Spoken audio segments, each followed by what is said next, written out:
নেতৃবৃন্দ সকলে এসেছি আমাদের ব্লকে। আমরা আমাদের ব্লকে এসেছি এই কারণে যে আমাদের কালকে যে আশাকর্মী মানে বাঁকুড়ার যে আশাকর্মী রুম্পা মণ্ডল মারা গেছেন অতিরিক্ত কাজের চাপে।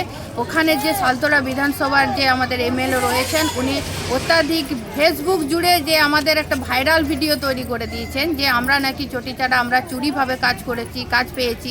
এই নিয়ে যে নানা রকমের কেওয়াইসি নিয়ে আমরা যে কাজগুলো করছি সেগুলো নিয়ে নাকি আমরা করছি না। আমরা না করার কারণে অতিরিক্ত চাপ, কাজের চাপ।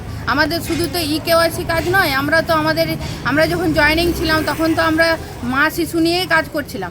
এখন তো মা শিশুটা বাদ দিয়ে আমরা এখন অপারেটর হয়ে গেছি। তো তাও আমরা চেষ্টা করছি যেই যতটা পাচ্ছি করছি, কিন্তু অত্যাধিক চাপের কারণে যে দিদিটা আমাদের ছেড়ে চলে গেল তার জন্য আমরা সকলেই শোকাহত। এমনকি এই দিদিটা চলে যাওয়ার কারণে আমরা চাইছি যে আমরা আর কেওয়াইসিটা করতে চাই না। যতক্ষণ না আমাদের যে ওই এমএলএ চন্দনা বাউরি যতক্ষণ না ফেসবুক জুড়ে ক্ষমা না চাইছে আশাকর্মীদের কাছে ততক্ষণ পর্যন্ত আমরা কেওয়াইসি করব না। এটাই আমাদের মানে প্রতিজ্ঞা। যতক্ষণ না আমাদের কেওয়াইসি আমরা করব না। ক্ষমা চাইতে হবে, ক্ষমা চাইতে হবে। আর চুরি করে চাকরি পেয়েছি এইসব নানা রকম এটা যে বলছে এগুলো কিন্তু আমরা প্রমাণ চাই, ওনাকে প্রমাণ দিতে হবে।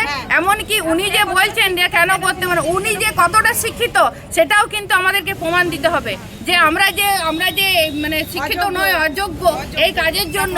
তো তার ওনাকে প্রমাণ করতে হবে আর ওনাকে মিনিমাম 5টা কেওয়াইসি করে দেখাতে হবে।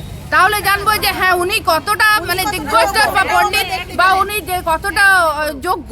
উনি আসলে কি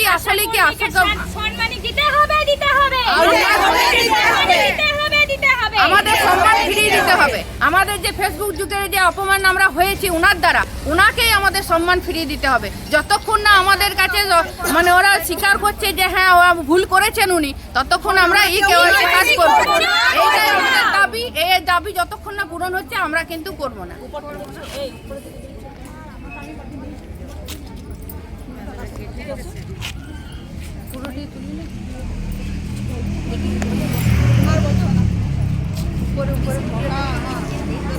ঠিক আছে, ঠিক আছে।